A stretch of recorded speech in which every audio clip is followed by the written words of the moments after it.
What really eats away at someone? Twists them until, well, they're barely recognizable. Master Yoda asked that, and it really hits home when you think about Maul. Oh, definitely. The Yeah, source material describes his malice, his anger. It's dripping off him, just like Yoda warned. exactly.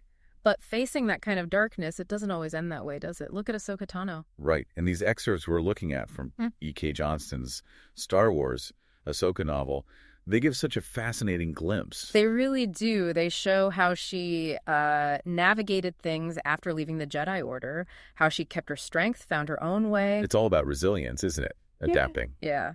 So for you listening, if you're interested in understanding those kinds of complex journeys, how people find hope even when things seem bleak without getting bogged down, this is for you. And it touches on themes, reflection, understanding, kind of like the analysis you might find on channels like Mindful Moments on YouTube. They use AI to explore books, spark that kind of thinking. A really interesting approach. So let's explore Ahsoka's path. That contrast with Maul is just so stark right from the beginning. It really is. Maul is just consumed by his rage, his suffering. Ahsoka, she's suffered too, obviously. But she sees Maul's anger and consciously chooses not to go down that path. She recognizes how destructive it is. That's a huge part of resilience, right? Seeing the negative, but not letting it take you over. Absolutely. Think about their confrontation, that tension. Maul's described with this dark feline grace, lightsaber whirling. Yeah, intense. But Ahsoka, she deliberately relaxes, connects with the Force, finds focus in all that chaos. And the verbal sparring is just as fierce. Maul trying to define her, calling her a coward, saying Skywalker threw her aside. He's trying to break her, rewrite her story for her. But she shuts that down. I left under my own power. That reclaiming of her narrative, it's so important for keeping your footing when people try to knock you down. And that taunt, calling him only half a Sith. Rude, she thinks, but necessary. Oh, totally calculated. She's using his own anger, his own insecurity against him, trying to provoke a mistake. Exactly. It's not just about fighting, it's strategy. She sees his weakness, that blinding rage, and uses it. And even her retreat during the fight, luring him. It's tactical. Yeah. Not weakness, but adaptability. Yeah. Understanding the opponent. So different from just meeting force with force. Okay, so after that intensity, she needs refuge. She goes to Tabasca. Right. Dusty, quiet place, lots of newcomers, so she doesn't stand out too much. And she keeps her distance, doesn't she? Still grieving, doesn't want new ties. Yeah, you really feel that reluctance, even the way she lives, owning almost nothing, like she's always expecting to have to run again. Jedi training, maybe? Or just the reality of her situation. Her weapon belt is empty, but she's still ready. It feels like a time for healing, pulling back. But she doesn't completely shut down. Think about the Farty kids. Oh yeah, the Empire Day scene. They come looking for Ashla, all cheerful about the parade and the propaganda. And Ahsoka's clearly weary of it all. But she still lets them in, talks to them. Cautiously, yes. You can sense her tension, forcing herself to relax, carefully using her senses around them. But that small act, opening the door, it shows that compassion is still there, under the surface, even as she's trying to protect herself. It's that balance, isn't it? Healing yourself versus staying open to connection. Definitely. Okay, so then she moves on, ends up on Rada, and runs into the Farty clan again. Right, at the shipyards, the younger ones start following her around like ducklings, it says. Kind of sweet. It is. And she settles in there, starts fixing things, droids, machines. And there's that moment of reflection, isn't there, where she thinks about Anakin, the prodigy. Yeah, and how she's not like him. And that's okay. The galaxy's full of people who are just good at things, not necessarily galaxy-saving heroes. It feels like a really important moment of self-acceptance. Finding value in her own skills, separate from the Jedi, separate from Anakin. Just quiet kind of strength. Very grounding. Then there's that funny bit with Caden Larte and the broken thresher. Oh, yeah. Caden's all one moment cruising along, the next, disaster. And Ahsoka's deadpan reply, I'd hate to see what happens when you win fights. Yeah, it shows her dry humor, her practical side, just gets on with fixing it, even uses her boot heel. It's in these little moments, these ordinary interactions that you see connections starting to form, right? A sense of community, maybe? Absolutely. And thinking about how she navigates building these new relationships, often in unexpected places. It reminds me, we mentioned mindful moments in our podcasts earlier, exploring themes and stories. Finding strength through community is definitely one of those recurring ideas worth pondering. Good point. But even as she connects, she still seeks solitude. Those walks in the hills. And even there, her tactical mind is always working. a leftover from the war, assessing terrain, looking for threats. But she's also longing for something else, isn't she? Those pre-war Jedi ideals. Peace. That conflict is so clear. The warrior she had to become versus the peacekeeper she might have wanted to be. And then the hard truth hits her. That real safety, that peace, maybe it's just gone. Not with the Empire rising. That's a chilling realization, that the Empire's shadow is long, reaching even quiet places like Rada. So she adapts, finds a cave, thinks about it as a temporary shelter, always thinking ahead. And her interactions continue. In the cantina, she meets Zelda. Another Chigruta, yeah, with prosthetic limbs. And Hoban just assumes they must know each other. Kind of awkward, but Zelda seems to understand. Offers that quiet support. Another person who's clearly been through things. Those moments of connection seem really important for Ahsoka, breaking down her isolation a bit. Definitely. And then Kaden asks about her parents. Yeah. That hesitant, adopted reply. You feel the grief underneath it. But Zelda's supportive words afterwards, it helps. Small gestures, but they add up. Meanwhile, the Empire's presence grows. We meet Jenneth Pillar. All about profit. Doesn't care about the destruction, the farmers, just the bottom line. Represents that cold imperial bureaucracy. And then the ground starts shaking.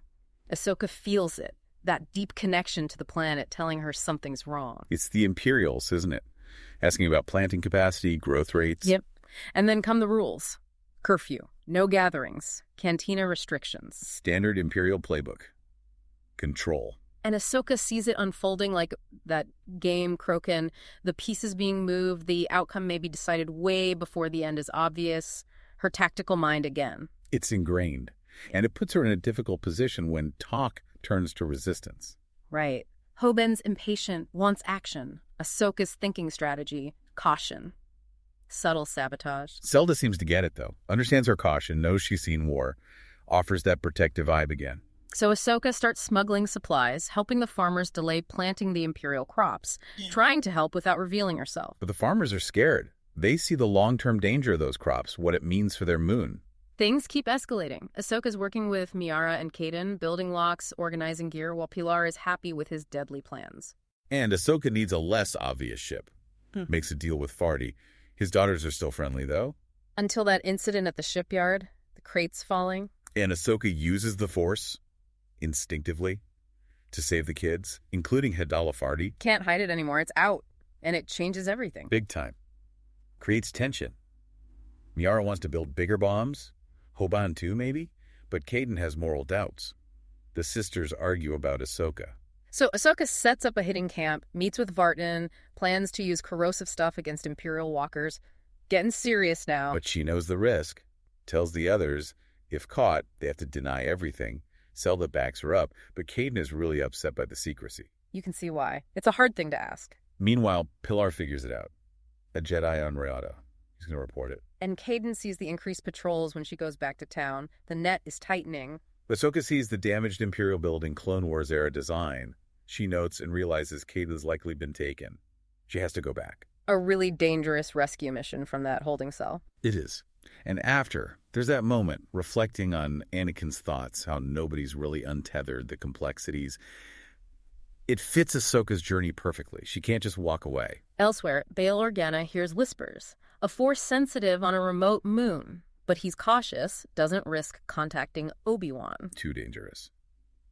And then the sixth brother arrives, an Inquisitor. Looking for a Jedi Padawan, the report said. He actually dismisses the idea of a Force-sensitive child initially. Arrogant. Lucky break, maybe? Hidala Farty feels relieved when he leaves that shadow. But Ahsoka's reception at the Farty shipyard is cooler now. From the chief, at least. The kids, though. They're still on her side, secretly passing info. Hidala warns Ahsoka about the shadow, stresses the need for secrecy. But the sixth brother isn't giving up. He didn't find the Padawan, so he decides to target the insurgents. To draw her out. Classic Inquisitor move. You. Cruel but effective. Bail keeps trying to track this mysterious survivor unsuccessfully. And Farty gets warned directly by an Imperial officer. Stay away from outsiders. The pressure is immense. So Ahsoka has to leave Rada again, gets her ship cleaned up, heads for somewhere remote to think. But the sixth brother uses interrogation, finds potential hiding spots for the insurgents.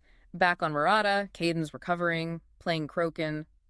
But everyone's waiting, tense. Miara's preparing explosives in their cave hideout. And then he arrives.